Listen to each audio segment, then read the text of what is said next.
So I was watching a movie the other night, and I didn't even realize till partway through that one of the actors, one of the main ones, was Kenneth Branagh, somebody that I've seen in a lot of other stuff, including Harry Potter and other things. But I didn't realize it was him till partway through the movie, because even though, like he looks the same, he was playing a kind of character that I'd never seen him play before, and it just didn't dawn on me that it's the same actor, because he was just acting so differently. I guess that's what acting is. But it reminded me of something that we come into with today's 5-minute devotional, and we're continuing a story about a man who was previously blind, and Jesus heals. So in John chapter 9, today is verse 8 through 17. The neighbors and those who had seen him before as a beggar were saying, "Is this not the man who used to sit and beg?" Some said, "It is he." Others said, "No, but he is like him." He kept saying, "I am the man." So they said to him, "Then how were your eyes opened?" He answered, "The man called Jesus made mud and anointed my eyes and said to me, 'Go to Siloam and wash.' So I went and washed and received my sight." They said to him, "Where is he?" "I do not know," he said. They brought to the Pharisees the man who had formerly been blind. Now it was a Sabbath day when Jesus made the mud and opened his eyes. So the Pharisees again asked him how he had received his sight. He said to them, "He put mud on my eyes, and I washed, and I see." Some of the Pharisees said, "This man is not from God, for he does not keep the Sabbath." But others said, "How can a man who is a sinner do such signs?" There was a division among them. So they said again to the blind man, "What do you say about him, since he opened your eyes?" He said, "He is a prophet."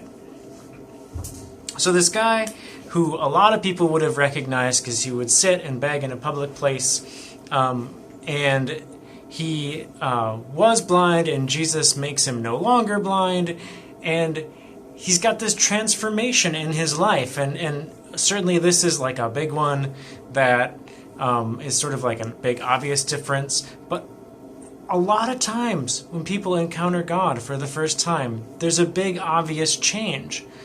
So much so, and it could be a character thing, where it's like, wow, is this even the same person? I mean, they look physically the same, but they're acting differently.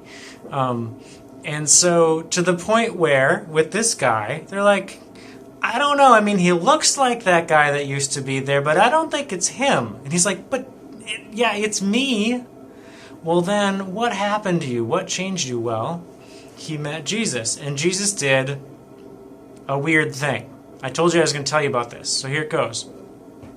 He healed the guy by spitting and making like mud with the spit and the dirt and putting it on the guy's eyes.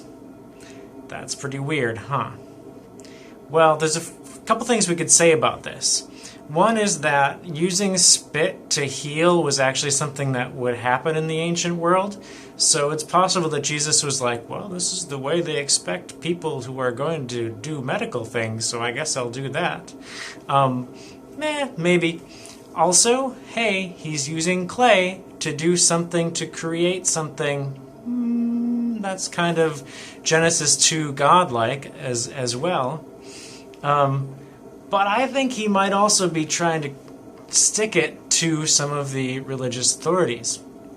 So we fast forward in the story, they bring him to some of the religious authorities, and the guys are like, okay, so how'd you become not blind? He's like, well, Jesus spit, made some mud, put it on my eyes, washed it off, I was good. And they're like, oh, he spit and made mud on the Sabbath? You can't do that. Well, we've run into this before, where people are adding things to what God said you can and cannot do. And one of the categories of things that you couldn't do was like knead dough. But that sort of extended to anything else that you would take and make into another thing by kneading it together, including spit and dirt. If you take spit and dirt and you knead them together, that's work. That's breaking the Sabbath. Besides, you weren't supposed to heal people according to their rules, not necessarily God's. You weren't supposed to heal people of things that weren't deathly on the Sabbath. So they're like, I don't know. Apparently the guy healed him, but he's breaking our religious laws. So could he really be from God? I don't think so. Or maybe not. But this is something we run into. These tests. Tests of, well, we have things that we've added on to what God says that you have to be in order to be legitimate. For us, for our age, maybe they're political things or ideological things that God didn't really say anything about, but they're like, well, you've got to be a free market capitalist or subscribe to this particular political party or have the right views on these social issues, right? Maybe not. Maybe we should put stock in what God actually said. Well, where it ends today is they're like, well, what do you think? What do you think about this guy, man who was formerly blind? And he says he is a prophet. So we're going to stick with him and see what more he might think of Jesus later. But so far he thinks that Jesus is a prophet, which isn't a bad start.